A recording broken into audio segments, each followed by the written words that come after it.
assistents, en aquest cas a les autoritats que han vingut d'altres municipis, els alcaldes, els regidors, que han vingut a aquest acte. En segon lloc, també donar les gràcies a tots els assistents que heu vingut a la nova proclamació de l'alcaldessa. Dir-vos també que ens agradaria veure-vos més a sovint en aquesta casa que és el Boig.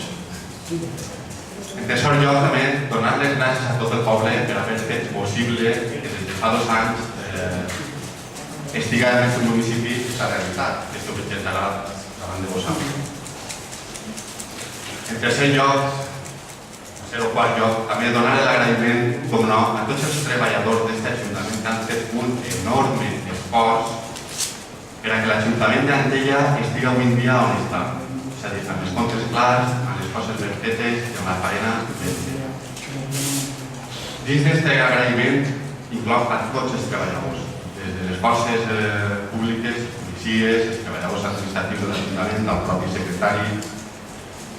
I, com no, me queda d'una altra manera, a nivell personal i com a portaveu del grup Gent d'Antella, agrair-li l'esforç enorme que ha fet i la feina ben feta que ha portat endavant el senyor Gustau Montal. Res més, gràcies i que disfruteu del moment.